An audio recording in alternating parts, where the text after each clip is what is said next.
අපි වැඩසටහන් කරා සමුද්‍රා සොල්දරේ සමුද්‍රා අලින්දේ සහ මේ සමුද්‍රා වේදිකාව කියන එක මෙතන ඉඳලා කුරුණෑගල සහ මුළු දිවයිනේම කලාවකාශය සඳහා විවෘත වෙනවා. මේක මට හිතෙන්නේ ලංකාවේ සාහිත්‍ය ඇතුලේ ලකුණු වෙන සටහන් වෙන ඓතිහාසිකව සටහන් වෙන තැනක්. ඊගාවට මෙතන මේ පාසල් ළමයි ඉන්න නිසා මම චූටි වෙලාවක් ගන්න මේ පොතට සම්බන්ධ පරිසරය ගැන චූටි හැඳින්වීමක් කරන්න මම හිතන්නේ ඒක වැදගත්.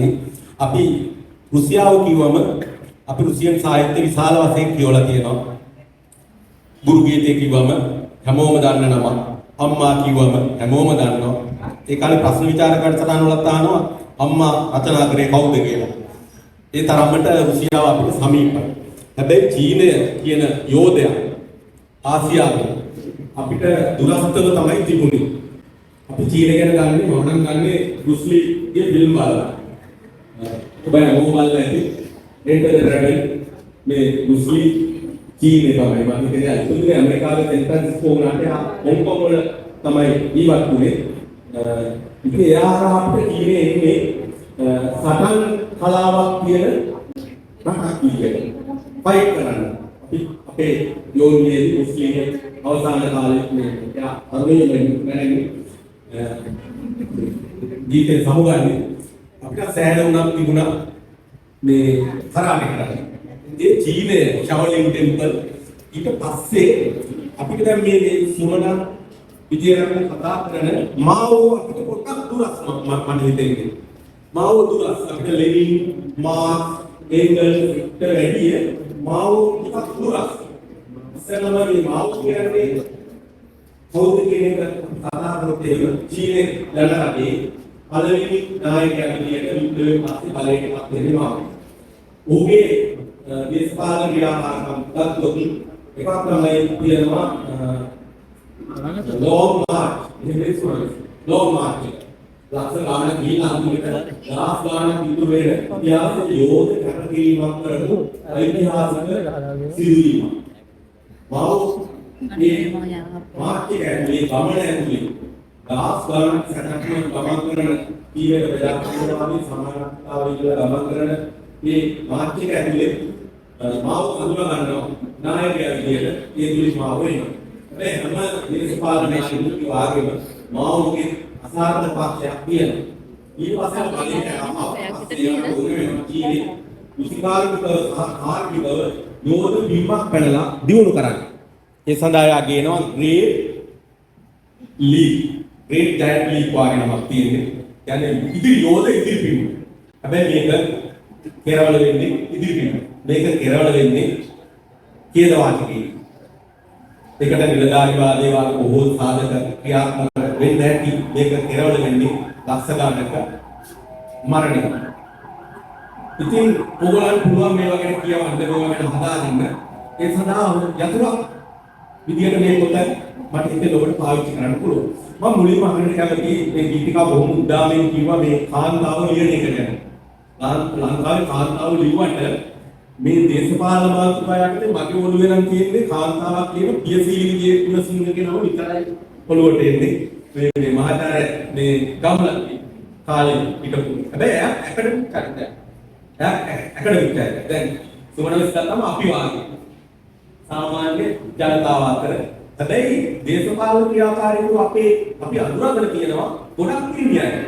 මට හිතෙන්නේ සුමනවිස් දේශපාලන ක්‍රියාකාරීතාවක් විදියට. ඇයි මුලින්ම ලියනවා ඉස්සරහම ලියනවා බුදුන්දුන් සමාජවාදී දෙවොලු බුදුන්දුන් සමාජවාදී. ඊට පස්සේ කතා කරන මහලක මේ හැම එකම ඇය සාහිත්‍ය පැත්තට යනවට වැඩිය යන්නේ සමාජ කතිකාවක් සංවාදයක් ඇති කරන්නේ. ඒකදී අය අපිට දෙන යමක් තියෙනවා. ඇය අපිට දෙන යමක් තියෙනවා. ඒක මට හිතෙන්නේ ඒක තමයි මේ ගීතිකා සඳහන් කරේ විශේෂයෙන්ම මේ අපි සතුටු වෙන්න ඕනේ දේ තමයි ගීතිකා කියන හැටියට ඒ අපේ පරම්පරාව. ඒගොල්ලෝ අපිට පස්සේ ජෙනරේෂන් එකේ. ඉතින් අපේ පරම්පරාව ගැන ඇය සඳහන් කරද්දී කිව්වා හැම වෙලෙම සමාජයට යමක් දෙන්න උත්සාහයකුත් ගන්න පරම්පරාවක් කියලා. ඒ කියන්නේ අපි ඉස්තුතිවන්ත වෙන්න ඕනේ පරම්පරාවක් විදියට. ඉතින් ඒක නිසා මේ මම සුමන මිස්ගේ මුලින්ම සංවාදය ආරම්භ කරද්දී ඒ කැමති වෙයිද දන්නේ පොඩි බලහත්කාරයක් වෙන්න පුළුවන්. මම අහන්නේ කැමති මේ පොත මට හිතෙන විදිහට මේ පොත ලියන්න විශාල කියවීම් ප්‍රමාණයක් ඕනේ. එහෙම නේද ලක්ෂණත්? ඒ කියන්නේ මේක නවල එකක් තියනවා වගේ නෙමෙයි විශාල කියවීම් ප්‍රමාණයක් අවශ්‍ය කරනවා. සහ හැදෑරීම් ප්‍රමාණයක් සහ නිදහස් හිතීමක්. ඒ කියන්නේ මේක හැදෑරීමේ විදිහටම මේ ලියලා තියෙන්නේ. මේක තියෙන්නේ එක සමාජ කලා අවකාශයක.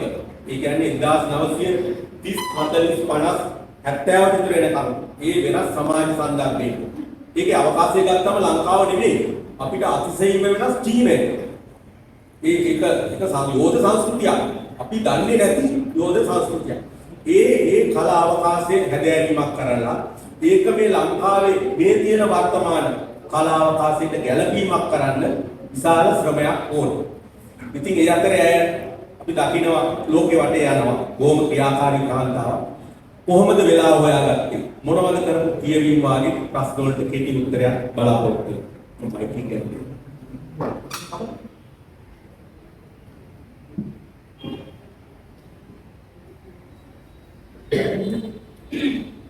දැන් මෙතන ප්‍රශ්න කීපයක් තියෙනවා. එකක් තමයි මේ ගෑණියෙක් විදිහට කොහොමද මේ වෙලාවට හොයාගත්තේ කියලා. මම මෙතනින් මගේ මෙතන නැති එන්ඩම හිටපු මගේ සහෝදර ප්‍රවීණ ලේඛිකාවක් ගැන මම සඳහන් කරන්න කැමතියි. ඒ තමයි ශාන්ති දිසානායක.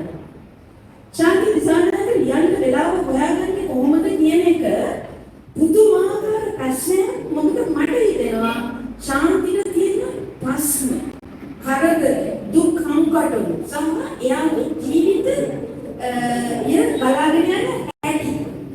හැබැයි මගේ යාළුවෙක් කියලා දෙනවා ශාන්තිට ඔය විදිහේ දේවල් නැත්තම් කවදාකවත් කියන්න බෑ කියලා. මම කියන්නේ අන්න එහෙම. ඒ කියන්නේ මගේ මුල්ම පොත ලියන කාලේ මම රැකියාවක් කරා පුල්කයි. ඒ වගේම පන්සලේ ෆාම් එකක් කරා කොමියුනිටි ෆාම් එකක්. ඒ වගේම ගෙදරට ඇත්තටම කෑම හොයන එකක් මම කරා. ඒ දරුවෝ කුඩේ දවසට ගෙදර. ඒ වගේම මගේ හස්බන්ඩ්ගේ බිස්නස් එකකට මම උදව් කරා. ඒ ඔක්කොම කරන ගමන් තමයි මම මුළු පොත ලියුවා.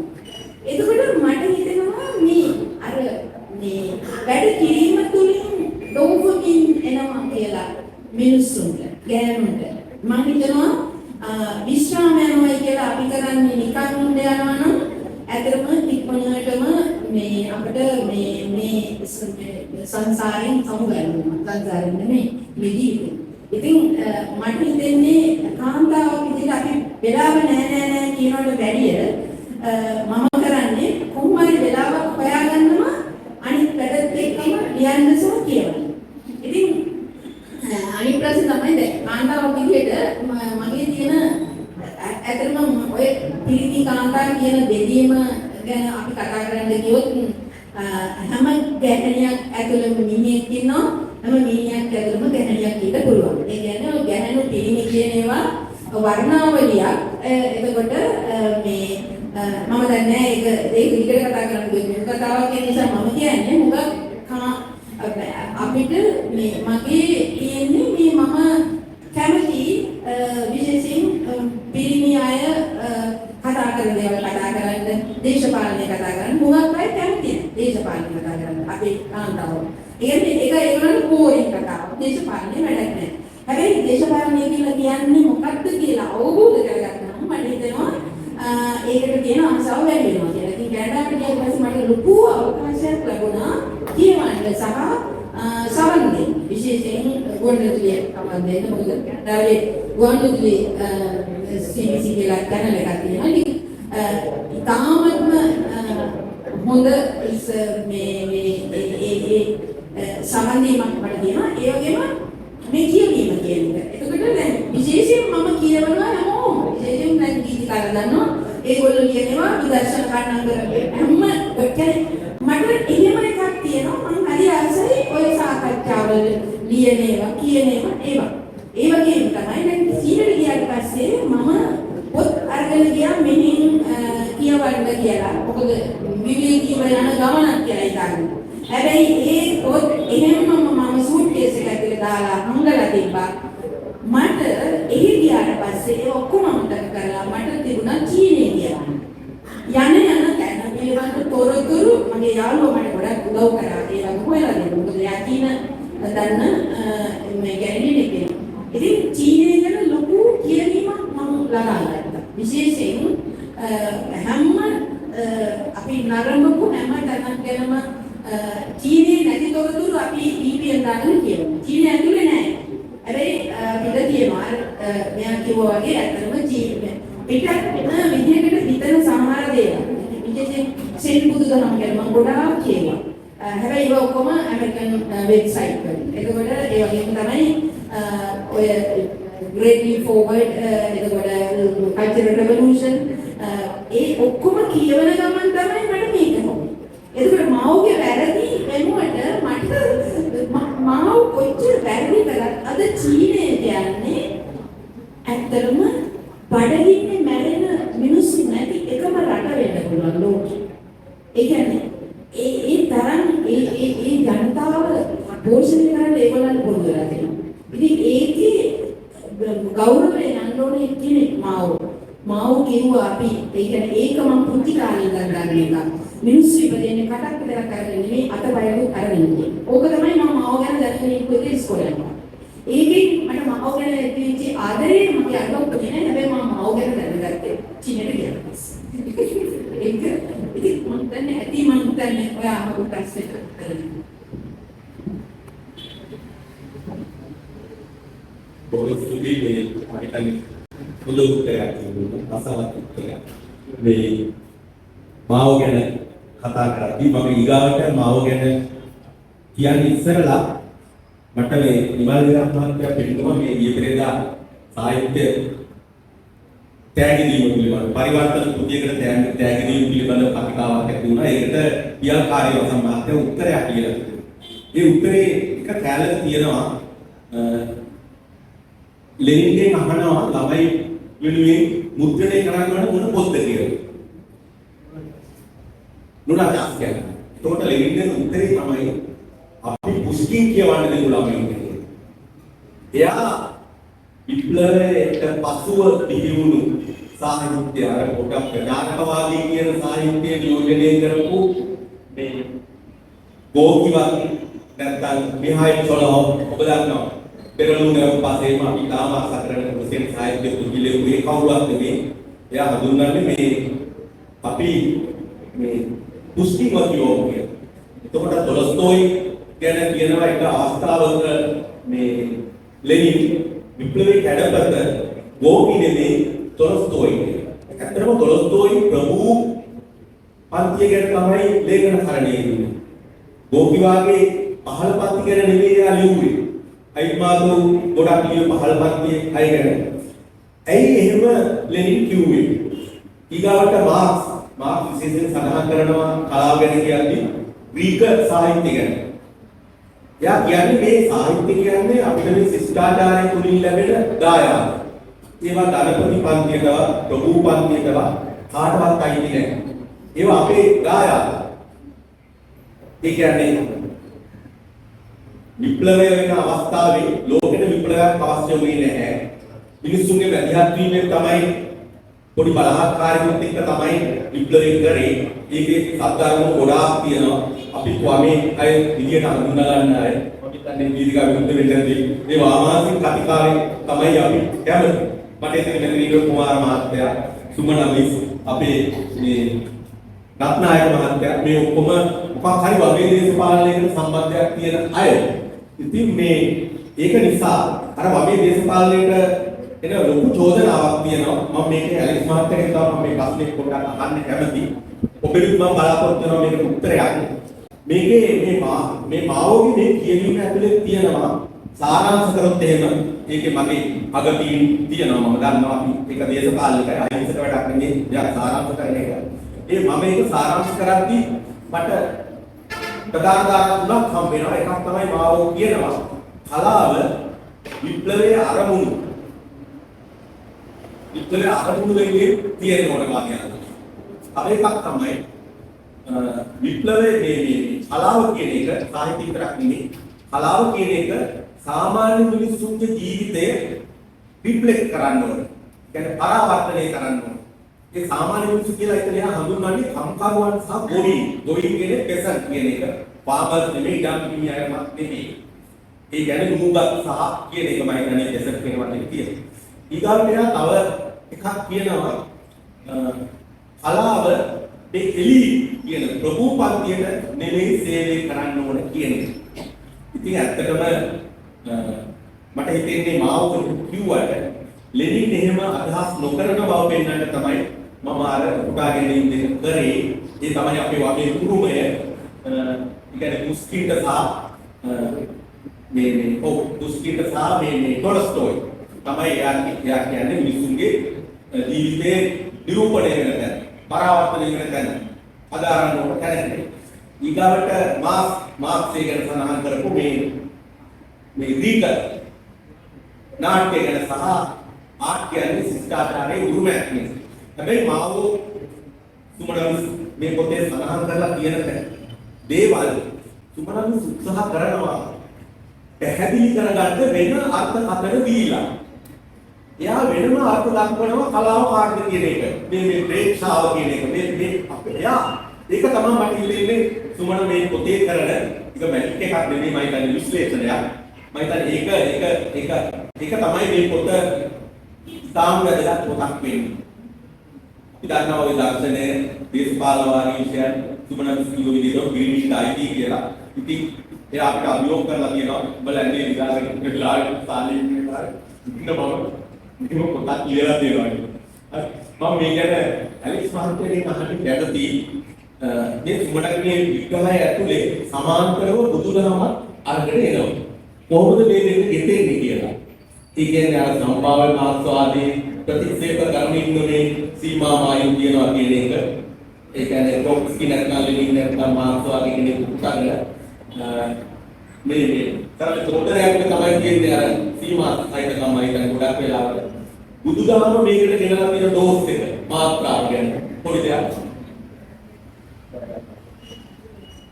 දැන් වයින්නවා මේ බුදුදහම විතරක් නෙවෙයි සමහර ගොඩක් දේවල් කියනවා බුදුදහම එකක් විතරයි. බුදුදහම කපාරට ගන්නවා ඒක නිසා මම හිතන්නේ මෙතෙන්දි මේ ලෙනින් කරන පැහැදිලි කිරීමත් මාවෝ කරන පැහැදිලි කිරීමත් සමහර උත්සාහ කරන එකයි අයින් දාන්න බෑ. මේ සියල්ල හමුයි. හරිදා තවත් වාමාංශ නායකයෙක් ඉස්පාතුපා ලංකාවේ දේශපාලන කිව්වා මේ සියල්ල ඇත්තේ කියන එකම එක අභිරහසක් තියෙනවා. මොන ක්‍රමයෙන් හරි ජනතාව සැබෑ යථාර්ථයේ සවිඥානික දේ යුතුයි කියන තමයි මිනිස්සුන් තමාව පීඩාවටපත් කරන පීඩක යථාර්ථයේ සවිඥානිකව අවදි විය යුතුයි කියන කාරණේ තුල ඉඳලා තමයි ඔය කියන දේවල් එකට. ඇයි ලෙනින් ටෝල්ස්ටෝයි ගැන කියන්නේ? ටෝල්ස්ටෝයි අතටම බොහොම සිකුරෙක් රයිට් ගන්නේ බොහොම සාමාන්‍ය තත්ත්වයේ මේ දුම්රිය පොත.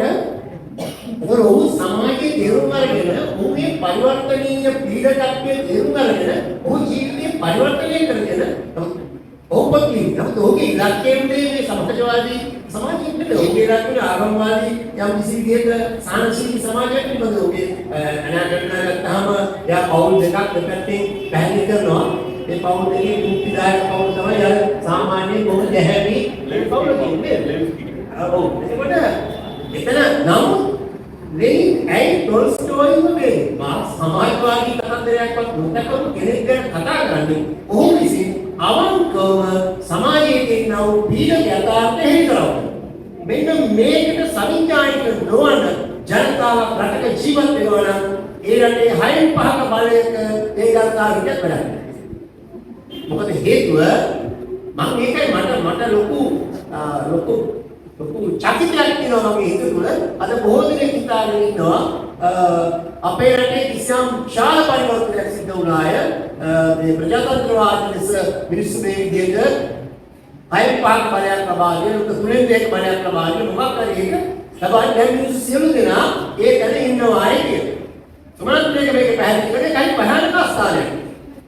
ඇත්ත වශයෙන්ම මිනිස්සු හයෙන් පහ තුනෙන් දෙක බලයක් සහිතව සවිඥානිකව ඉන්නවා නම් තමාව පීඩාවටපත් කරන සහ තමාව පීඩාවටපත් කරපු බලවේග පිළිබඳව සවිඥානිකව තුනෙන් දෙකේ බහුතරයෙන් සිටිනවා නම් කිසිදු ප්‍රශ්නයක් නෑ මේ රට ඉතාම ඉක්මනින් හරියට. නමුත් ප්‍රජාතන්ත්‍රවාදීව කියන බටහිර රාම ඔස්සේ ගිහිල්ලා කෙටි කාලේ ඉඳලා තියෙච්ච කිසියම් අවබෝධයක් ඇතුව ඒ කියන්නේ මේකට කියනවා මේ බොහොම ස්ථිරින් උඩින් අතපත කාලා ලබාගත්තු අවබෝධයක් ඇතුව ඇතිවෙච්ච ඒකට කියනවා ද්‍රවීකරණය පොලරයිසේෂන් එක. ශාල ද්‍රවීකරණය විනා සවිඥානිකව ජනතාව ඒකරාශීව නෙවෙයි. මේ පණරවාද මම ඒක විරුද්ධව කියන්නේ අපි මේක යමුණින් තේරුවත් කාරණා. ඒ අය අනිත් පැත්තට පොලරයිස් වෙන්නේ ඒ විදිහටම තමයි. ඇයි ඒක සවිඥානිකව මේ සමාජ අදාළතේ පීඩනය දිහා අවබෝධයකින් බලන්නේ නැති නිසා. ඇයි මෙන්න කිව්වේ ටෝල්ස්ටෝයි කියවන්නේ ඇයි මෙන්න පුෂ්කින කියවන්නේ එවැනි කියවීම් තුළ පුද්ගලයා තමාව එක එක නැට්මන්ට වෙනස් කරන බැවිදී සවිඥානිකත්වයකට ඒ අය පත් වෙනවා.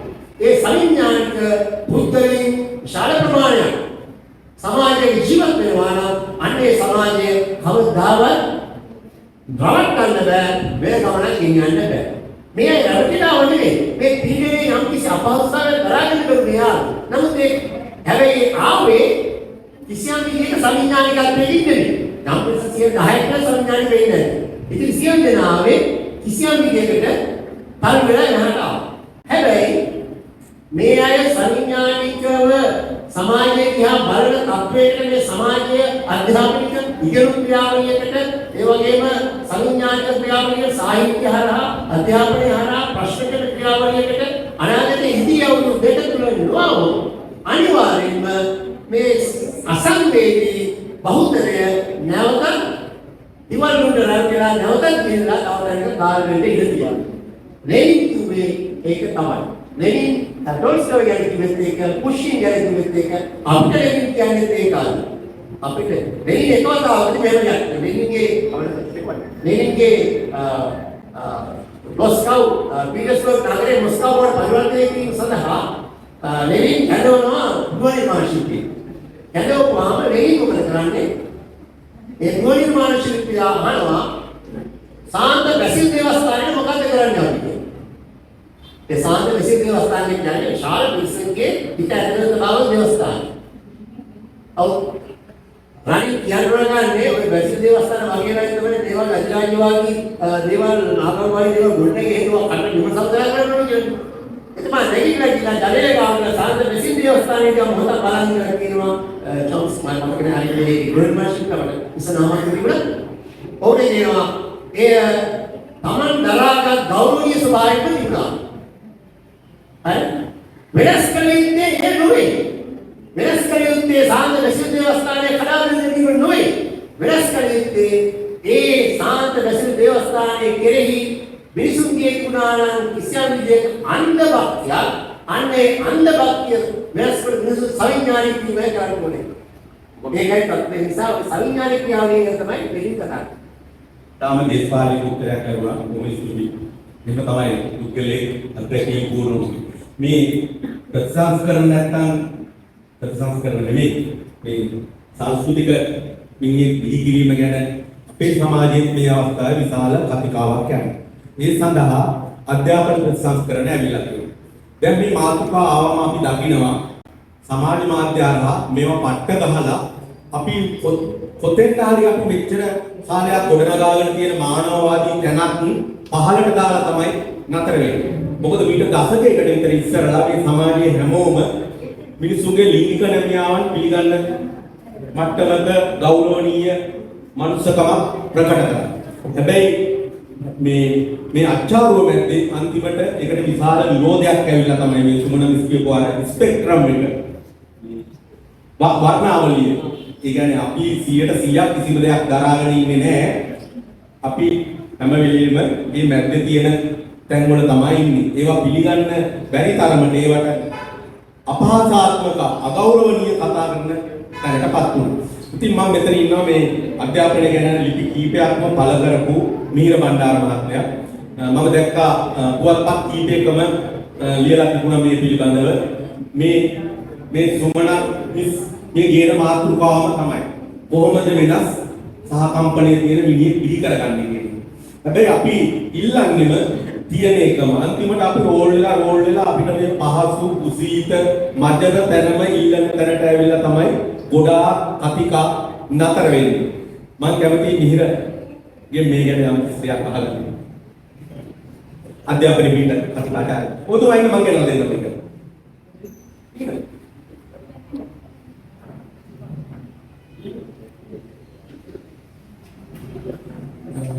බොහොමස්තුතියි. මම හිතන්නේ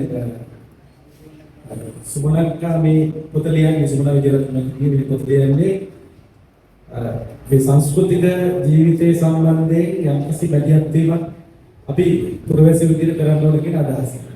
ඒක මමත් ඒ අදහස ඉන්නේ කෙනෙක්. මම හිතන්නේ අපි ගීතිකා කිව්වා එක තැනකදී අර මේ රජයේ පත්තුලෙත් ඒක ඉල්ලා සිටින මොහොතක හැබැයි ඒක ඉල්ලපු අරගලය විසින්ම නෙමෙයි හැබැයි ගොඩනැගෙන එක ඇත්ත. හැබැයි මේ ගොඩනැගීමෙන් පස්සේ දැන් මේක ඉල්ලා හිටින පිරිසක් ඉන්නවා. ඒ වෙනුවෙන් අපිට ලොකු සටනක් කරන්න වෙනවා. එතකොට දැන් මෙතන ගැටලුවක් තියෙනවා. මොකක්ද මේ සංස්කෘතික අපි මේ හැම වෙලේම අපි කියනවානේ සංස්කෘතික මිනිසා ගොඩනගමු සංස්කෘතික ජීවිතය කියලා. දැන් මේ සංස්කෘතික මිනිසා කවුද කියන හරියට ඩිෆයින් කරගන්න. මොකද අපේ අධ්‍යාපනයේ දෙන මේ අපිට තියෙන ප්‍රධානම ගැටලුවක් තමයි ප්‍රශ්නයක් තමයි මේ සංස්කෘතික මිනිසා සහ සංස්කෘතික වෙනවා කියන එක ඩිෆයින් කරගන්න. ඒකකොට ඒක ගත්තහම එතන තියෙන අවුල තමයි පෞද්ගලික දවසේ මම චුට්ටක් කරගත්ත කමන්නද පෞද්ගලික දවසේ කොහොමද දැක්කම මේ පාසලකට යනකොට මේ පුංචි ළමයි හතරේ පන්තිවල ළමයි ගේට්ටුවෙන් ඇතුළට එනකොට මේ ඒ ළමයාගේ සාක්කුවේ ලේන්සුවක් තිබ්බා. මම ඈත ඉඳන් බලන් ඉන්නේ මගේ බිරිඳ ඉස්කෝලේ යන වෙලාවේ අරගෙන ඒක දෙන්න බෑ කියලා කිව්වා. ඉගෙනියන්න දෙන්න බෑ කියලා ඒ ශිෂ්‍ය නායකව ගත්තා ලේන්සුව. ඊට පස්සේ ඒ දරුවා දානවා තාත්තා ගේට්ටුව ළඟ ඉඳන් බලන් ඉඳලා අසරණ විදිහට බලන් හිටියා. ඊට පස්සේ මේ මම අහුවා ඇයි කියලා. එයාට හිමිරිස්සාව නිසා තමයි ලේන්සුව යවුවේ. හැබැයි ලේන්සුව ගන්න හේතුව තමයි පාට ලේන්සුව. ඒ පාට ලේන්සුව ඉස්කෝලේ ගෙනින්න වැරදි කියන දාස. ඉතින් අර ළමයා කියේ තාත්තා තී මම මේ පොඩක් කියන්නේ. හැබැයි තාත්තා බය වුණා ඒක කියන්නේ ළමයා මගේ ඒ සංස්කෘතික ජීවිතය. දැන් අපි ගොඩනගන්න හදන එක අපේ පොදු සමාජයේ මම දැන් රජයේ යම් අවස්ථාවල උත්සාහ කරලා තියෙනවා. නමුත් ඒක කරන්න බැරි මේක හරි අමාරුයි. මොකද ඒ සංස්කෘතික මිනිසා කියලා කියන්නේ මම ඒ ඩයිවර්සිටි එක ගරු කරන්න පුළුවන් මේ ෂෙයා කරගන්න පුළුවන් වෙන්නේ. ඒක ඉගෙන ගන්න පුළුවන් වෙන්නේ. එහෙම බෑ. මොකද තමන්ගේ කෑල්ලට වෙනස් දෙයක් වෙච්ච ගමන් කිපෙනවා. දැන් තමන් අදහන්නේ මේනක් කවුරුගේ අදහන්නේ වෙනාලමක් නෑ ඒකට කිපෙනවා. ඊළඟට ඔය ලිංගික නැමියා තමන් විශ්වාස කරන එක නෙමෙයි නම් ඒකට කිපෙනවා.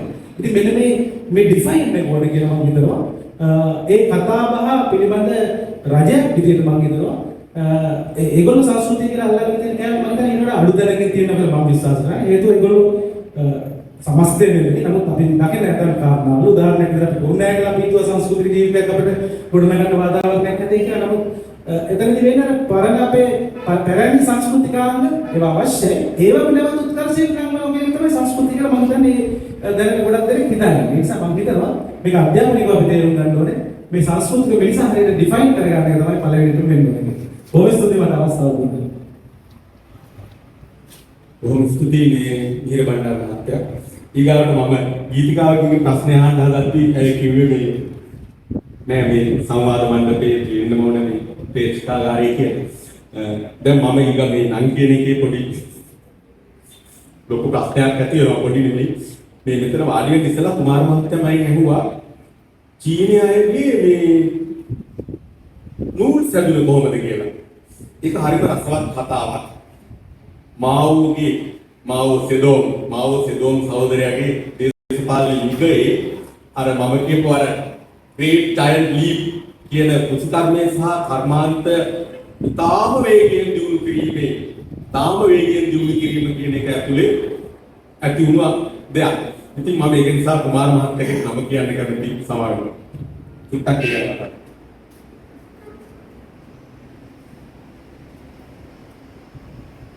ස්තුතියි. චීනය කියන්නේ අජලතුන්ගේ කිව්වා වගේ මහා සංස්කෘතියක් විස මහා ශිෂ්ටාචාරයක් කියන අති විශාල භූමි ප්‍රදේශයක්. අද වෙනකොට රුසියාව කැලි කඩලා ගියාම එයා තමයි ලෝකෙ ඉපරට. ලෝකෙ විශාල රටවල් මම හිතන්නේ පහක් වගේ ඇතුළත චීනෙත් තියෙනවා. චීනේ නැත්තම් සුබන්තර පොතක් කියන්න බෑ. ඒ කඩදාසි චීනේ මුද්‍රණ ක්‍රමයක් චීන. අපි බිමට තියෙන දැන් අපි ගැලැක්සි මහත්තයා තියෙන්නේ පෝසලින් කොහෙද? සේදෑලු කොහෙද? සිමෙන්ති කොහෙද? වෙඩි බෙහෙත්. ඒ 3 4 5 නැත්තම් අද ලෝකේ තියෙන කර්මාන්ත කීයක් නැද්ද? සමුද්‍රණවල ග්‍රන්ථ කර්මාන්තය කරන්නේ නැහැ. මුද්‍රණ කර්මාන්තේ නැහැ. සිමෙන්ති ගොඩනැගිලි ඉදිකිරීමේ කර්මාන්තය. ඒ වගේ දැන් චීන විප්ලවයේ ඉවර වෙන්නේ 1949 ඊට පස්සේ චීනේ ගැන අපි කියවපු මේ පර්ලිස්බර්ග්ගේ සාරදුල වගේ නවකතාවලක් තියෙනවා චීනේ මිනිසුන්ට තිබ්බ සාගත කණ්ඩතු ඒකේ වලුම් නේද රුබියා එයාගේ ළමයාට කණ්ඩ දෙන්න නැතුව ගෙදර තිබ්බ පොට්ට වෙච්ච හිටවන්න තිබ්බ මොනවද මේ ඕන්චයට හපල කුළු කරලා තමන්ගේ වින්දරුවගේ කටේ තියෙන කණ්ඩ දෙයක් නැහැ. ඔන්න ඔය කියන සාගතයේ ඔය විප්ලව කාලෙත් තා. එතකොට ඔය ෆ්‍රයිඩ් රයිස් නූඩල්ස් කන විදිහ අපි චීන මිනිස්සුන්ට දෙන්න පුළුවන් මේ මස් අවුන්සයක් අවුලකට. අවුන්ස භාගික තෙල් හාල් එක්තරා ප්‍රමාණයක් ඒගොල්ලෝ මේ දැන් අපි කියන රාත්තල කියන්නේ දැන් 500 පොඩ්ඩක් මේ වගේ ඊළඟට දීස් ගහන ඒකට ඒකෙන් තමයි ඒගොල්ලෝ ෆ්‍රයිඩ් රයිස් එක හදාගන්නේ. නැතුව මේක අපේ රටේ නම් මේ රයිස් කාලා කියන මේ බාහම ලොකු මේ සුප්පෝමෝ වගේ කෑමක් වගේනේ කියන අද අපි රයිස් කෑවේ කියලා ටිකක් ලොකුවට කියන්නේ පොඩි අය. ඉතින් ඒක හැදෙන්නේ හේද? මේ මිනිස්සු ඒකට පුරු වුණා. කීතු කරගත්ත මස්සවුන්සි බත් ටික උයාගත්තා තෙල් ටික දැම්මා තවත් සෝස් ටිකක් එහෙම එන්න ඇති ඊළඟට ලීස් ගහලා කබල දැම්මා එළවලු බත මස් බත මෙහෙම අන්න ඒ වගේ දෙයකට පොඩි බින්ද සිද්ධ වුණා කීන ජාතිකත් ඒකට පුරු වුණා ඒ වගේම රුසියාව අපි මෙතෙන් සම්බන්ධ වුනේ නිසා කතා කරමු රුසියාවේ ඒ වගේම රුසියාව කියන්නේ සමූහ ආණ්ඩුවක්නේ උත්තර වගේ 1900 උත්තර වාටි වගේ 1990 ගණන් වල මුල කැඩිලා ගිය අද පවතින රුසියාව කියන කැලේට ශාස්ත්‍රීයත්වයේ තිබ්බා. නමුත් අපි කියවලා තියෙන කිර්ගිසියාව, කසක්ස්තානය, උස්බෙකිස්තානය, මධ්‍යම ආසියාව මොකද්ද? ආසියාතික මයිනොරිටි මොකද්ද? සුළු ආසියාවේ රටවල් ටික ඒ ටිකේ කට්ටිය ගොඩක් දුක් විඳා. දවසකට මම මේ වගේ සමාජයකදී කියපු වගේ මේ ප්‍රාන්ත ටික රැකගෙන තිබ්බේ සමාජවාදීන්වත් ප්‍රජාතන්ත්‍රවාදීන්වත් නෙවෙයි බෝල්ෂෙවික් තුවක්කුලින් කියලා අපි නම් කියවලා තියෙනවා සමහර විකල්පීය ලියවිලි වල.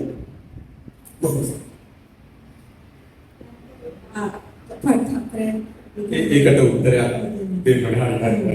උත්තරයක් නෙවෙයි මම කියන්නේ සාහිත්‍ය මතකයක් සංස්කෘතික පිළිකරගන්න ඕනේ කියන එක.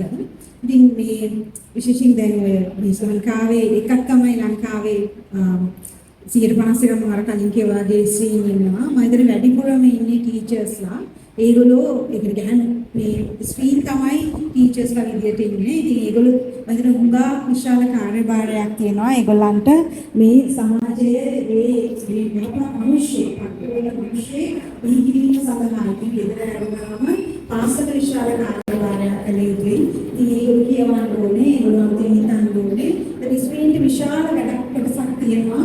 මේ ඒ සම්බන්ධයෙන් ජාතිවාදී වර්ගවාදී ඉතාම නරක පිරිමි සහ ගැහැණු නිර්මාණය කිරීමට විශාල දායකත්වයක් කරනවා ස්ත්‍රීන්. ඉතින් ඒක අපි පිළිගත යුතුයි. ඉතින් ඒගොල්ලෝ තමයි පවුල ඇතුලේ ඒක කරන්නේ. ඉතින් මේ මහේක්ෂ ආඛ්‍යාන දරාගෙන ඉන්න පිරිමි තමයි තීරණ ගණන් තැන්වල ඉන්න පිරිමි තමයි පන්සලේ ඉන්න පිරිමි තමයි ඉන්නේ පල්ලියේ ඉන්න පිරිමි තමයි හැබැයි මේ ඉන්නේ මොනවාද දෘෂ්ටිවාදයේ නෝරු විදියට ඉන්න පිරිමියා හැබැයි ඒක ශුද්ධතලයේ ක්‍රියාත්මක කරන්නේ ස්ත්‍රී මංගලයේ මේ කියවීම මැද අවශ්‍ය වෙනවා ඒ ඛණ්ඩනය.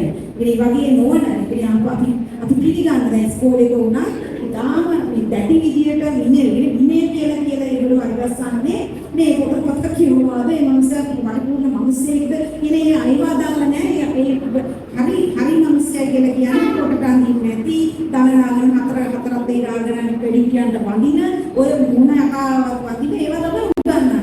ඒක තමයි බලන්නේ නේ. ඒක තමයි යාගේ දෛනික ජීවිතයේ ශිෂ්‍යයාගේ ජීවිතය සකස් කරන්නේ ඒ වැටුනේ. හැබැයි මේ වෙනුවට ඉතින් සාහිත්‍ය කියවන චිත්‍රපටයක් බලන්න කරන මේ වගේ අර පරිපූර්ණ මිනිස්සෙක් වීම සඳහා අවශ්‍ය වෙන කතිකාව පාසල ඇතුළේවත් වෙන බොහෝ තැන්වල ක්‍රියාත්මක වෙන්නේ නැහැ. මම හිතන්නේ මම ස්ත්‍රීට ඒක වැටචාව වැඩ කොටසක් කියනවා.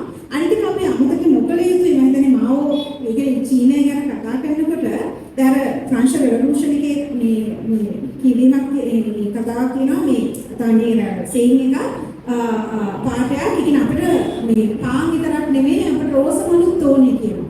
දැන් කන්න දුන්නට වැඩක් නැහැ ප්‍රජාතන්ත්‍රවාදේ නැත්තම්.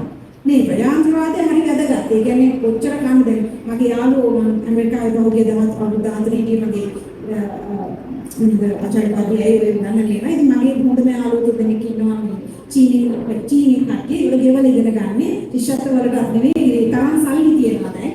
පහම ගමක්ම දැන් ඔය ගියොත් එහෙම බීජිං දැන් චීනට එන යන්න දෙච්චම ලොකු ගානක් ඕනේ.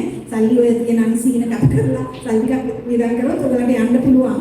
කොහොමද ගියාම ඒ හතර තියෙන එකනේ මේ ඒ නිර්මාණය කරලා තියෙන ඒ රට සමහර රට බය හිතෙන තරම් මේක දැන් ඒගොල්ලන්ගේ නීට්නස් එක ක්ලීනස් එක මේ ක්ලීනිනස් පිරිසුදුකම පිළිවෙල මේම පාර දිහා පාරවල් ඉගෙන මේ මොහිතේ අඩි කොච්චරද විශාල ප්‍රමාණයක අපේ වගේ හයගුණික හයිවේ එක වගේ 6 ගුණයක් විතර ලොකුයි සාමාන්‍ය පාර.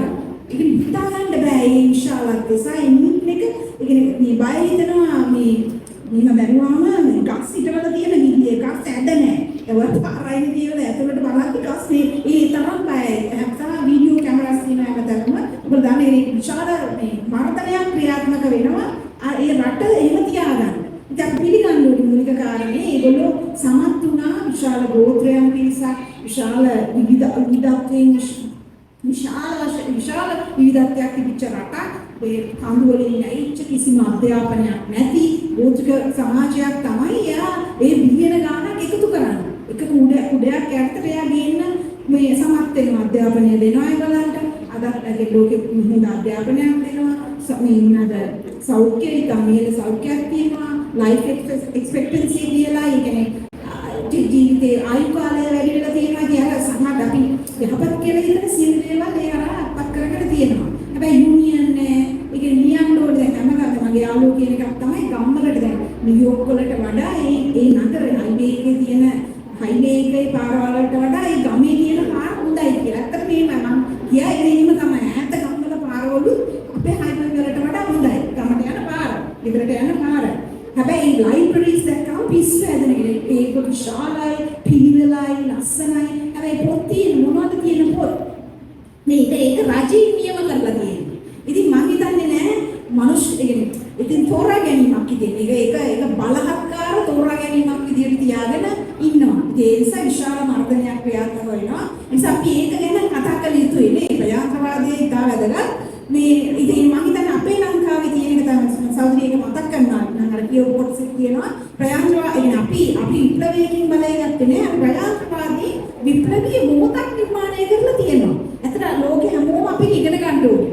මේ කරපු මේ වෙනස මම හිතන්නේ ලෝකෙට අපි කියන්න ඕනේ ගෑ ගහලා අපි ඉගෙන ගන්න ඕනේ. ඇත්තට ඒක කරනවා ගොඩක් අය කියනවා ලෝකෙ මේ කොහොමද මේ යම්කිසි ස්ටැබ්ලිෂ්මන්ට් එකේ යම්කිසි ඛණ්ඩනයක් අපි සලකුණු කරා. මම හිතන්නේ දූෂණයට ආයි දූෂණය කරන රාජ්‍ය දේපල මංගොල්ල කන ඒ මිනිස්සුන්ට ආයි එන්න මිනිස්සුන්ට ඉන්න පුළුවන් මේ බොරු කියලා. හැබැයි අපි ඒකට එවෙහි කියන කතිකාව හැමදාම තියෙනවා. හැමෝටම කියන්න වෙයි බලයට එනකොට අපි මුරු නෙවෙයි කියලා. ඒක මම මේ යම්කිසි ඛණ්ඩනයක් සල්පුත් කරලා තියෙනවා. ඒක විශාල ජයග්‍රහණයක්. ඒක ප්‍රජාතන්ත්‍රවාදීව ගත්තේ. ඒකට අර සංස්කෘතික මිනිස්සුගෙන මම කොහොමද මිනිස්සෙක් හදනවා කියන එකට මම හිතන්නේ ප්‍රජාතන්ත්‍රවාදය හරි වැදගත්. ඒ නිසා අර සොරේ කිව්වා වගේ මේ විවිධත්වයට ඉඩ දෙන අනිකාව ඉවසන එහෙම මිනිස්සෙක් හදන එක කලාවට කරන හැකි. මම හිතන්නේ ඒ සඳහා සුමන සබ්‍රේගේ පොත දාන ලොකු දායකත්වයක් කරනවා. අතරින් සම්මානයක් මම අරගෙන මේ අර මිහිර සහෝදරයාගේ ඉස්කෝලේ ප්‍රශ්නේ සහ අර කාන්තාව මේ දේවල් ගැන හිතන විදිය පිළිබඳ කතාව මේක ව්‍යුහයක් ඇතුලේ අපි හිතද්දී අපිට හිතෙන්නේ අපි හිතන විදිය හරි කියලා. ඒක හරි ඛේදවත් කියලා. එහෙම කෙනෙකුට බාහිර එකවත් විවේචනය කරන එකවත් දැන් ළමයින්ට ගහන්න ඕනේ. මම මෙතන ඉන්නේ කුටිකා හොන්න තමයි. අපේ අම්මලා තාත්තලා අපිව ගහලා හැදුවේ. ඒගොල්ලෝ ගහලා හදපු එක හොඳයි. මගේ දරුවට ගහන්න, අම්මා ගහන්න. දැන් ඒ හිතන්නේ එක්තරා ස්ට්‍රක්චර් එකක් ඇතුලේ. එතකොට ඒක එක තින්කින් එකක්. එතකොට අපි කොහොමද මිනිස්සු වෙනස් කරන්නේ? දැන් මෙතනදී ආයෙ මම මේ සුමනත් ඉස්කේ පොතට එන්න කැමති. මේකේ තියෙනවා පොඩි ව්‍යුහවාදයක්. හරි. ඒ කියන්නේ එක ව්‍යුහයක් තවත් ව්‍යුහයක් එක්ක සංසන්දනාත්මකව බලන එක. මේක තමයි අපිට ඕනේ. ඒ කියන්නේ අපි මේ ලංකාවේ තියෙන මේ නේද? මේ ගතානුගතික සංස්කෘතිය හරියට මේකේ එල්ලිලා ඉන්නේ නැතුව තවත් ව්‍යුහ තියෙනවා. නේද? තියෙනවනේ. මේක හොඳ මේක නෙමෙයි ඕනම දෙයක් සම්බන්ධව එහෙමනේ. ඒ ඕපනස් එක, ඒ විවෘතභාවය තමයි මට හිතෙන්නේ අපි ලබා ගන්න ඕනේ. ඉතින් එතනදිත් මට හිතෙන්නේ මේ පොතේ තියෙනවා මේ කොහොමද යුවාත්මකව හිතන්නේ කියන එක. එහෙම නේද? ඒ වචනේ හරි නේද? හරි. ඊගාට මේ සහෝදරයාට මම මයික් එක ගෙනත් දෙන්න.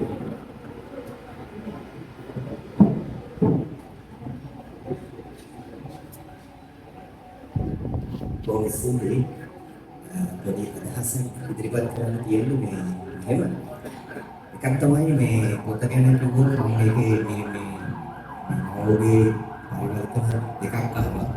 සහෝදරයෙක් කිව්වා මේ දෙකම ටිකක් අරින්මෙන් අත ගෑවට ඒකේ අල්ලගන්න බැරි වෙන දෙයක් සුමන සහෝදරිය මේකේ මතු කරා. ඒකට ගොඩක් ස්තුතියි මම හිතන්නේ මේ අර ටිකක් සාමාන්‍ය මහන්සි වෙලා දෙයක් අල්ලගන්න පුළුවන් එකක් පොත ඇතුලේ තියෙන විදිහ මම කියන කාටත් පොත කියවමු. ඒ පොතට පොඩි අවධානයක් දෙමු කියලා. මට මතු කරගන්න ඕන කරුණු දෙකක් කියන මෙතන මතු වුණා. එකක් මේ සංවාදයට ලෙනින් ආවා.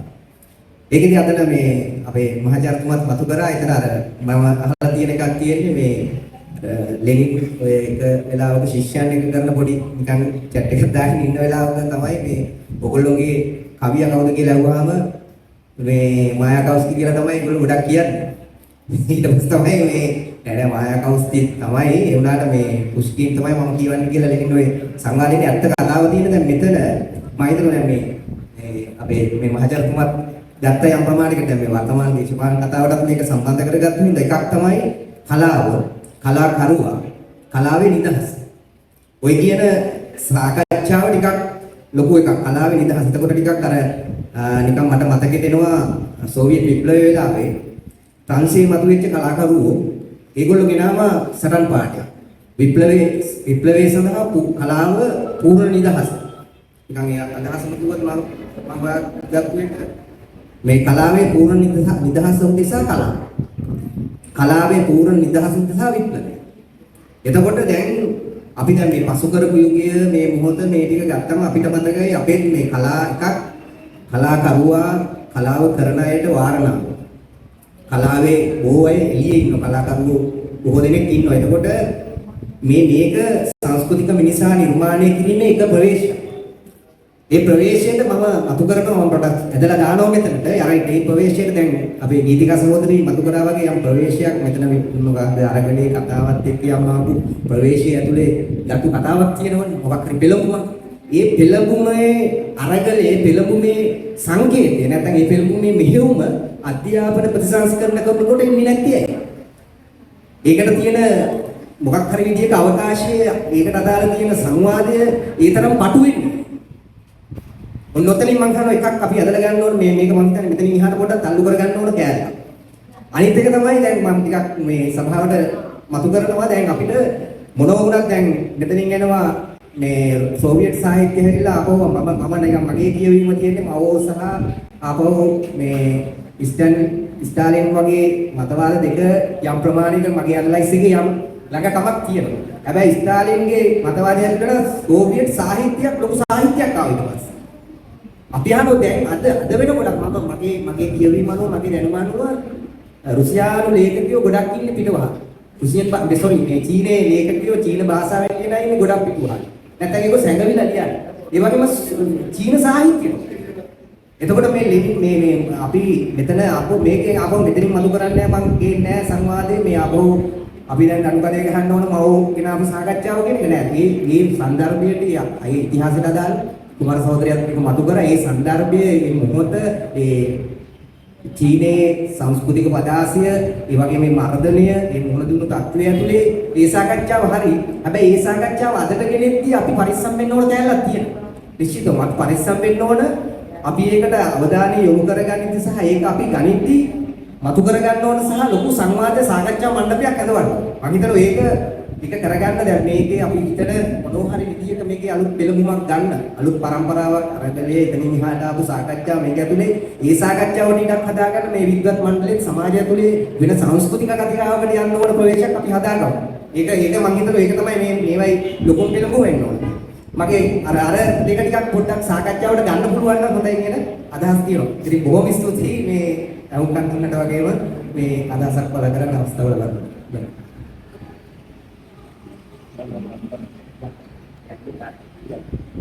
ඔව් ස්තුතියි ප්‍රියංකර විතානගේ සහෝදරයා අපි හම්බෙලා නෑ මම හිතන්නේ. ඒක පොඩි කොහොමද කියන ප්‍රශ්නේ තමයි මට ආවේ. හරි. ඊගාට මේ මම කැමති මම මතයක් ගොඩනගන්න නැතුව ඔබට තියෙන අදහස් ප්‍රකාශ කරනවා නම් මාව කලව ගන්නවත් කවුරුවත් කලව ගන්න අපිට ඕනේ නැහැ.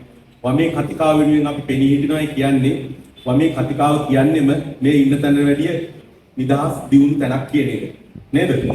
මූලධර්මික විදියට ගත්තම ඒකයි. ඒක නිසා මේ අපි එහෙම තැනක් නෙමෙයි අපේ සංවාද හැම වෙලේම හරිම විවෘතයි. ඕන කෙනෙකුට තමන්ගේ අදහස දක්වන්න නිදහස තියෙනවා.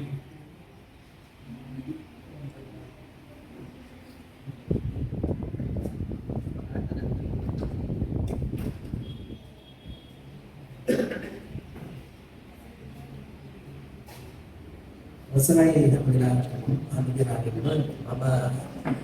සුපනා විජේරත්න මහත්මියට සුපවතන් ආවේ කොරෝනා වේලා විපස්සනායි පාරකලාවේ අතරම මාව කියවන්න බැරුණාට තමයි කියවන්න එක සුපනා විජේරත්න මහත්මියගේ දෘෂ්ටියත් එක්ක නමුත් මට කියන්න ඕනකම තියෙනවා මේ සංස්කෘතික විසංජනමාණී කිරීම කියන එක අපි ප්‍රායෝගිකව කරන්න ඕනේ කොහොමද කියන එක මට පුංචි අත්දැකීමක් මේ අත්දැකීම 2015 දී පමණ අපි ක්‍රියාත්මක කළා. අපේ ප්‍රදේශවල තිබුණ ලොකු ප්‍රශ්නයක් අඩු වයස් විවාහ සහ ළමා අපයෝජන ඉතාම සීඝ්‍රයෙන් මුහුණ ගිහින් තිබුණ කාලය. මේක වෙනස් කරන්න මේ තත්ත්වය වෙනස් කරන්න අපි කතිකාවක් ඇති කරගත්තා. අපේ කණ්ඩායමක් එක්ක එකතු වෙලා විශේෂයෙන්ම කොළඹ දිස්ත්‍රික්කයේ වැලිකන්ද ප්‍රදේශය කියන්නේ එහෙම බරපතල විදිහට ප්‍රශ්න තිබ්බ ප්‍රදේශයක්.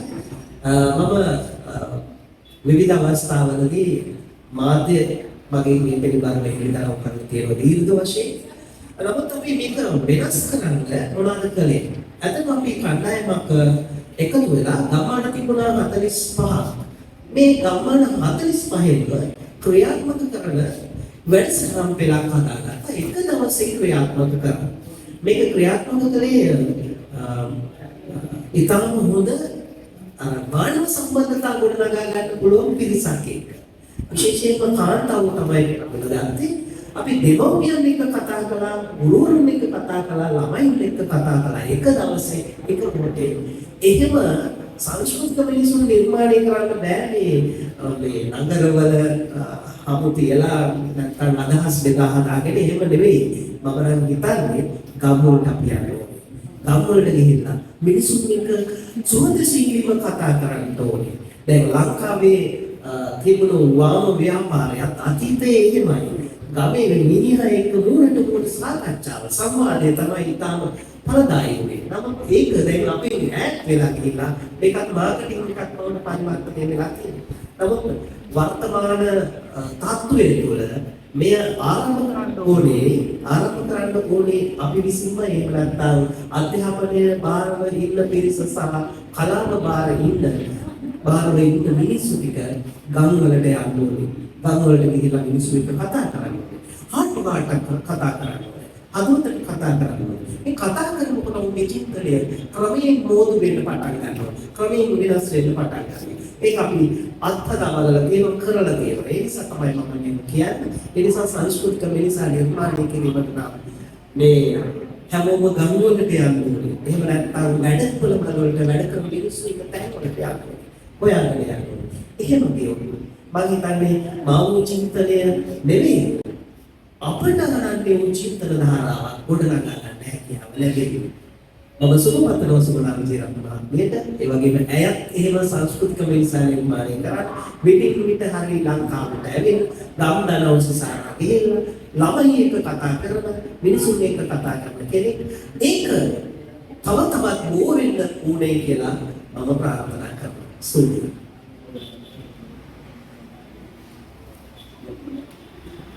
පියන්තමන්නාර සහෝදරයාට බොහොම ස්තුතියි. මම මේ එක දෙයක් සඳහන් කරන්න කැමතියි. දැන් මේ අපි කතා කරනවා, අපි ගමට යනවා. ඒ සහෝදරයා ඒක නිවැරදිව කිව්වා. සංස්කෘතික හමුදාව. එතකොට මේක මම කියන්නේ මේකේ මට පොඩි දෙයක් හැඟෙනවා. මේක බාහිරින්ද යන්නේ කියන එක. අර සංස්කෘතික හමුදාවක් කියන වචනේ එක්ක මම ගැටෙන්නේ. හමුදාවක් කියන්නේ මොන හරි ඩිසිප්ලින් එකක් හදන විනයක් හදන එක. එතකොට අපි ගාව සංස්කෘතිය තියනවද? කවුවත් ගාවට ගෙනියන්න. ඒක තමයි ප්‍රධානම ගැටලුව. දැන් අපි බලාපොරොත්තු වෙනවා රජයක් කිව්වම අපිට හම්බ වෙන්නේ මිනිස්සු. එහෙම නැතුව රජයක් කියලා එහෙම සංකල්පීයව කතා කරාට ඒ වගේ ඉන්න මිනිස්සු, දේශපාලන වැඩ කරපු අය. ඒගොල්ලෝ ලෑස්තිද දියුණු සංස්කෘතියක් තියෙන කෙනෙක් වෙන්න කියන ප්‍රශ්නේ මට හිතෙන්නේ ලංකාවේ මේ මොහොතේ තියෙන ලොකුම ගැටලුව ඒක තමයි. ඒ කියන්නේ අපි ඒ අඳුරගන්න අය සහ අපි මේ ඔක්කොම අපි කොහොමද අපේ අභ්‍යන්තරව අපි දිනු වෙන්නේ කියන එක. ඒ කියන්නේ අපි ගාමක බලවේ අපි බලහත්කාරයක් වෙන්නවා. අපිට දැන් අර මිහිරබණ්ඩාර සහෝදරයා කියද්දි තේරෙන්නේ නැති. ගුරුවරු තමයි අපිට හම්බ වෙන්නේ. අපිට කාට බලහත්කාරකම් කරන්න බෑ. ගුරුවරු තුවක්ක බෙල්ලා කියන්න බෑ ළමයින්ට ගහන්න එපා කියලා. අපිට එහෙම කියන්න බෑ. එතකොට අපි හැමෝම පුරවැසියෝ විදියට අපිට වගකීමක් තියෙනවා නේද? අපේ සංස්කෘතිය අභ්‍යන්තරව අපේ ඇතුලේ දියුණු සංස්කෘතික මෙහෙක් හදාගන්න. ඊට පස්සේ නේද අපිට ඒක සම්විචාරණීය විදියට අපිට එළියේ සමාජයේ සාකච්ඡා කරන්න පුළුවන්. මේක මට හිතෙන්නේ තාම සියුම් දෙයක්. මේක කියන්නේ මම හිතන්නේ අපි හැමෝම මුළු ශිෂ්ටාචාරයක් විදියට පෘථිවියම ෆේල් වෙලා තියෙන්නේ නේද? අපි හැමෝම කාර් එකක් ගත්තොත් ලෝකේ කාර් හදන්න ඕනේ කෝටි 800 900. එච්චර කාර් හදන්න khනිජ ඒවා තියෙනවා. ගීතිකා සහෝදරියගේ විදිහට අර ලොකු පටු මාවක් හදන්න දේවල් තියෙනවද? අපි කොහොමද අපි නවසීලන්තේම ප්‍රැක්ටිස් කරන නේද? ඒ කියන්නේ අපි පරිභෝජන අවකාශයේ උදා කරගෙන අපි කොහොමද සතුටෙන් ඉන්නේ? මේවා අති විශාල මේ සහභාගීත්වයක් අවශ්‍ය, හැදෑරීමක් අවශ්‍ය කතිකාවක්. ඉතින් මම මේක එකතු කරේ මම හිතන්නේ තව සහෝදරයෙකුට අවස්ථාවක් තියෙනවා අදහස් දක්වන්න සහෝදරියකට හෝ කොහොමද මමත් සමාජාපේට සුවපතන් ගියා. මම ආවේ කියලා වෙනවා. මම ගුරු වෘත්තිය නියෝජනය කරන පිළිබඳව අර මෙතුමා වගේ පොඩ්ඩක් හොයාගන්න තියෙනවා. මෙතුමා කතාවත් එක්කත් අපේ අතට අර ඒ මහත්මය කතාව කාරණා දෙකක් සංස්කෘතික නිසා නිර්මාණය කිරීමේ කාර්යයේදී මම පාසල ඒකට ගුරුවරයෙක් සහකාරී කිව්වෙනවා.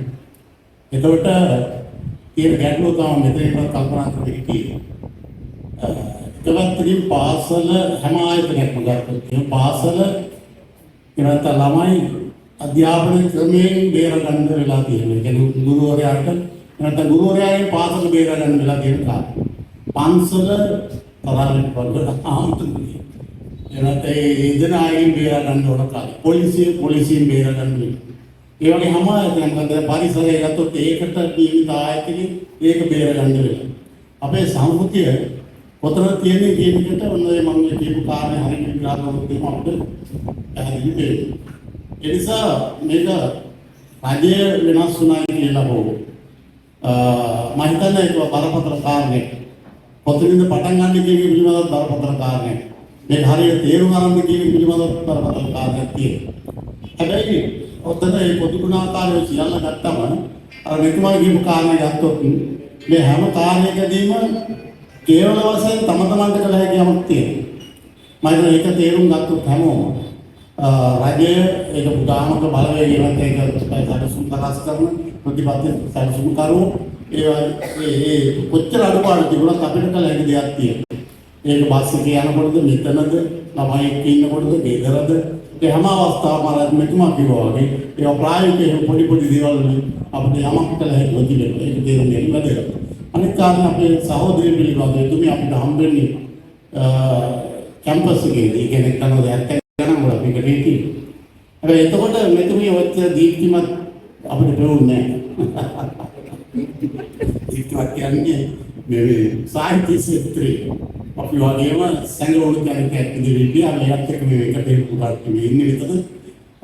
හැබැයි විෂය ඇතුලේ යම් කිසි අපට වඩා ඉදිරියට පිළිකි බව අපේ බැංකුවේ හැමෝම දන්නවා. ඒ කාලේ අපිට යම් දේවල් කුරුදු ගාමින් හිටියේ අපිට එච්චර එළියට එන්න බැරි වුණා. හැබැයි පස්සේ කාලේ සුමනාව අපි හොයනකොට කොහේ ඉන්නද කියලා දැනගෙන හිටියේ නෑ අපි.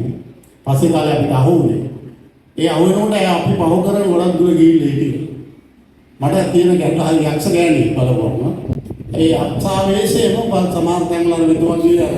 බින්ගේ අසියන්න ඒක එළිය ආවත් තියෙනවා බින්ගේට තව වෙනවා වගේ. මට තියෙන ගැටලුව තමයි එතුමේ මම මේ ළඟදී අපි දෙන්න ගියා සීගිරි. මම ත්‍රිකෝණේ වැඩ කරා කාලේ ගිහිල්ලා අපි ඒ පොත තමයි ඉස්සරහට ගේන්න try කරා. නමුත් ඒක යතුරුට දාලා එළියට විසිකලා මේ මේකේ ගෙනාව මාව. එදා මම යනකොට මම දැක්කේ මම අහන්න ගියා වාහනේ අපි දෙන්න යනකොට මට අහන ප්‍රශ්න මම ළඟ පුරා විද්‍යාව පිළිවෙල ඉතිහාස වලවත් දන්න මට එතුමියත් එක්ක මොකුත් කියන්න බැරුව ගියා. මොකද එතුමිය ඒ දෙහපැත්ත ගිහිල්ලා ඔයලා තිබුණේ. ඒක සාහිත්‍යද, දේශපාලනයද, බෞද්ධ සංස්කෘතියද, බෞද්ධ දර්ශනයද ඒ සීමා නිර්මලව එහාට ගිහිල්ලා ඉන්නේ. අර තියෙන බින්ගේ එකද කියලාත් සමහරවිට හිතෙනවා. අර අදමට අවශ්‍ය බින්ගේ ඔකද කියලා.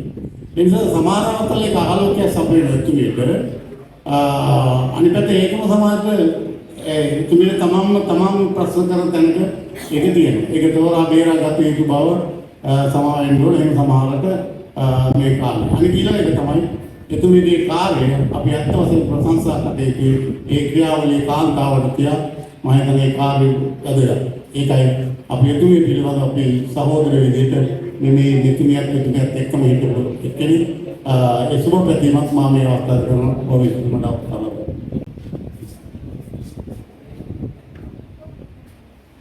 රාජපක්ෂ මහත්තයා කොහොම ස්තුතියි. මේ ඊගාවට අපි මේ යම් අදහසක් ප්‍රකාශ කරන්න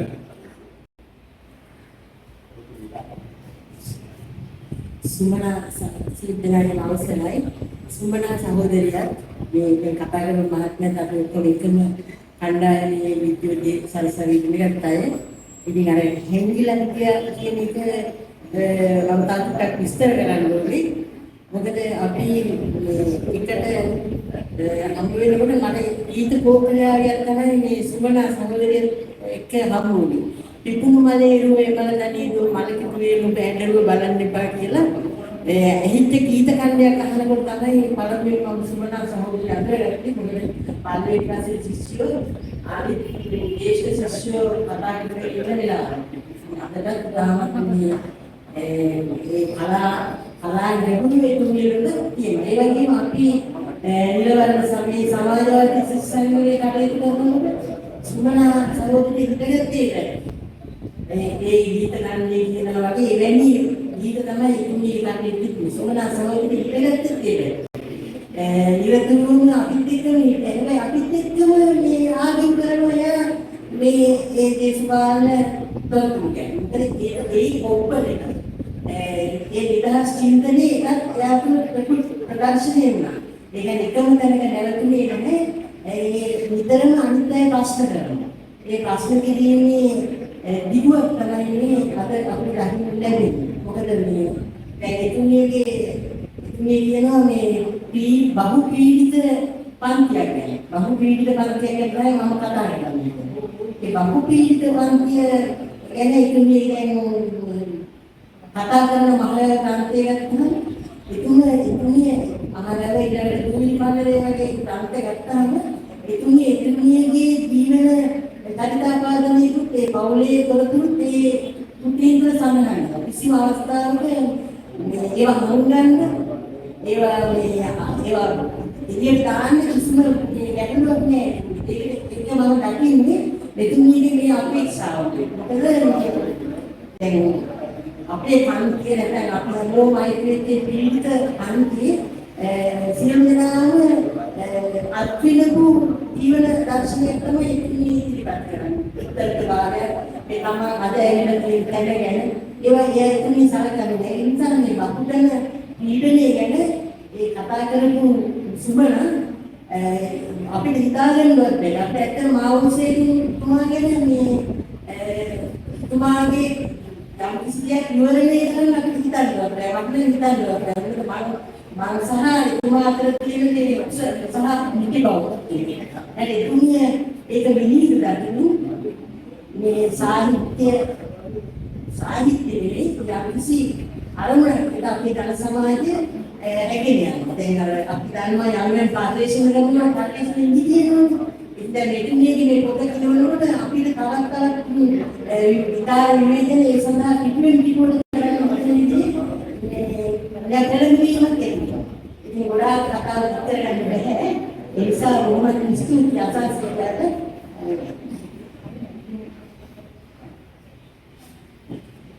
බොහොම ස්තුතියි. පරණ ඉතාම සජීවී සාකච්ඡාවක් ගියා. අපි හැමෝම එකම තාලයකට ආවා මේ ඉගෙන ගන්න ඕනේ කියන එක මම හිතන්නේ ආකාරයි එක.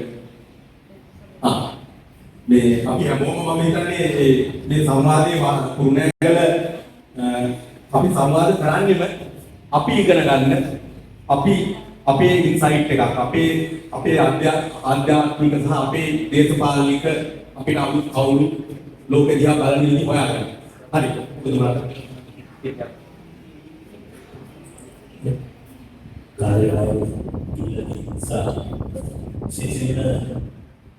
Selama kata semua miskia, semua miskia adalah yang diberi parswe pada saudara saya. Yang adalah ini dulu ke nabi dan diundur ke data bisa tamai semua miskia yang adalah data mudibbanan semua miskia apa yang adalah ini ada. Kalau sesi yang begini, begini yang सार्वजनिक विधि कथा में समाजवादी है अभी कल्पना करो मेहनत में सामान्य बहुतरी यूरोपीय रटा बलेगा तो मनोक्रमे डाली समाजवादी निकमनी आने बोली अबे आपे रटे आयुपादन भी हाई को बलेगा तब अपने समाजवादी रटे बुरा आसियातिक मतवादी नहीं නිසා අපි අමතක කරලත් බෑ හැබැයි අමතක නොකරත් බෑ දීපිකත් එක වෙලාවක් කියන අවසානයේ මක් කරන්නද පැංචි කියලා.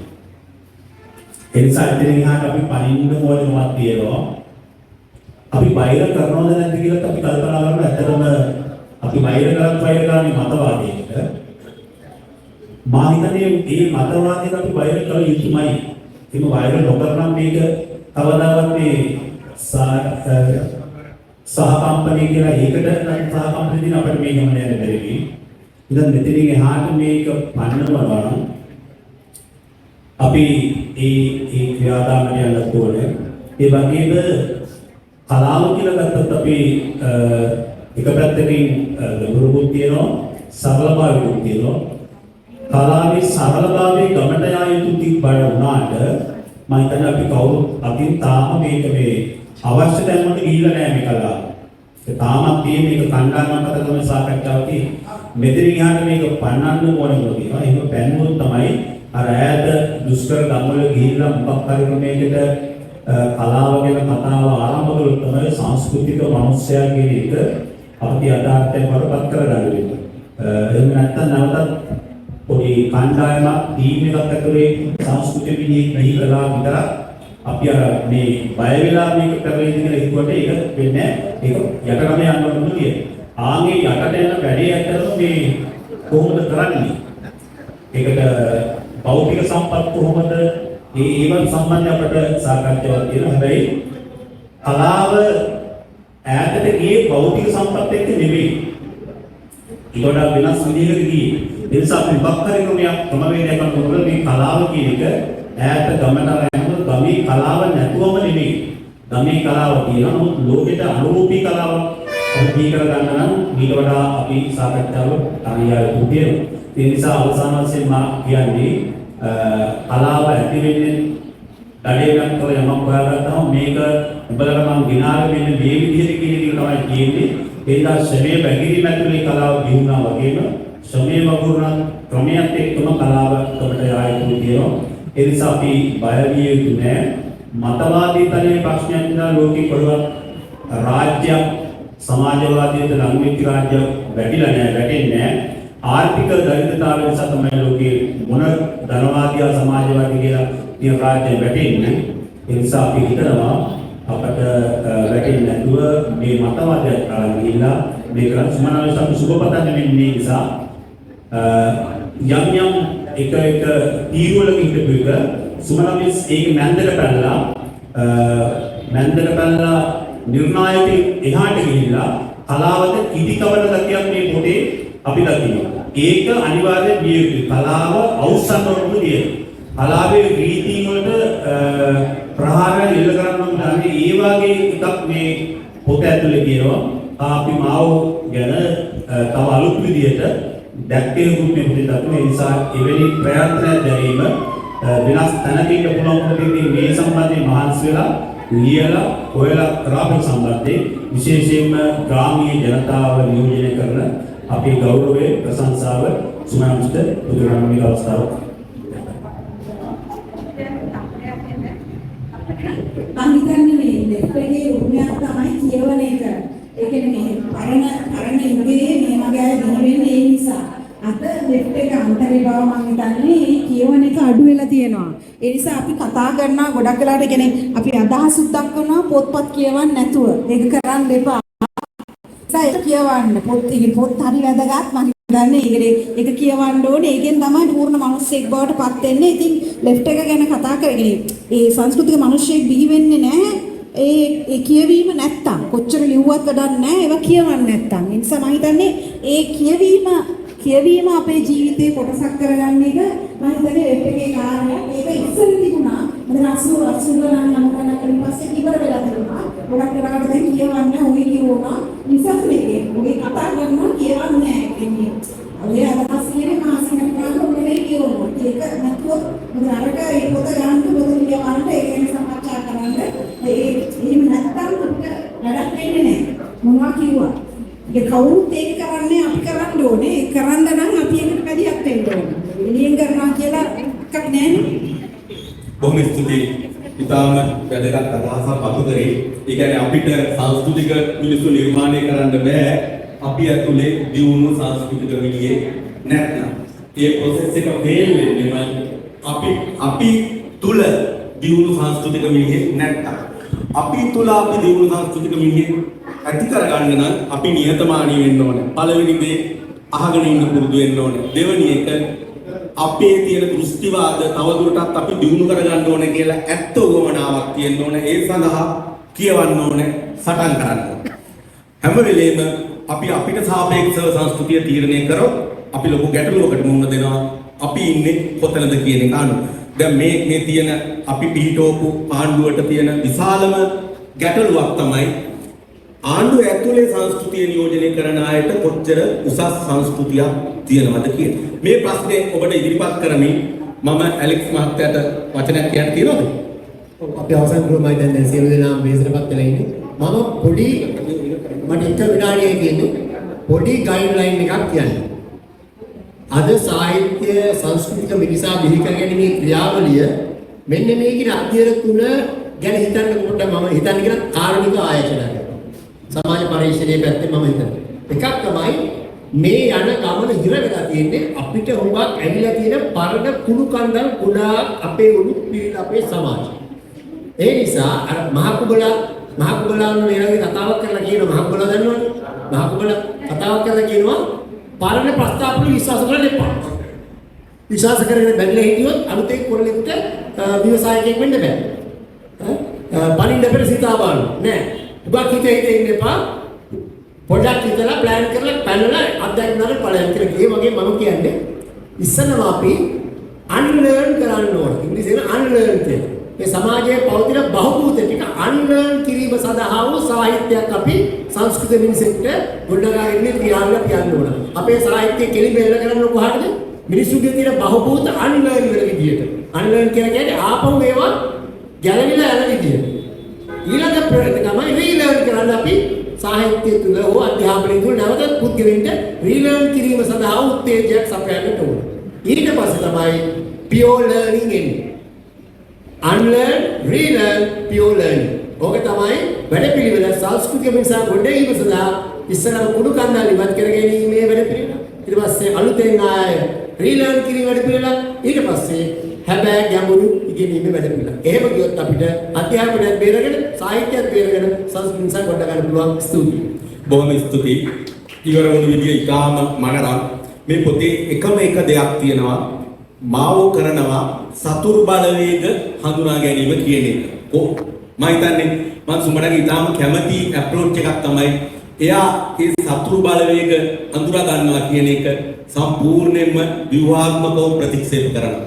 ඒ කියන්නේ අපිට සංස්කෘතික හතුරෙක්වත් අපිට විරුද්ධ පන්තියක්වත් හතුරෙක්වත් නැහැ. අපි හැමෝම තමයි අපේ ඇතුලේ තමයි ඉන්නේ අපේ හතුරසා අපි පරාජය කරගත යුතු දේවල්. ඉතින් මම නිමල් හේරත් මහත්තයාට බාර දෙන්න කැමති මයික් එක. ඊටාම උණුසුම් සෞහෘද සාකච්ඡාවක් මතු වුණා. අන්තිමට ඇලෙක්ස් මහත්තයා යෝජනා කරේ අපි ඉගෙන ගමු කියන එක. බොහොම ස්තුතියි හැමෝටම.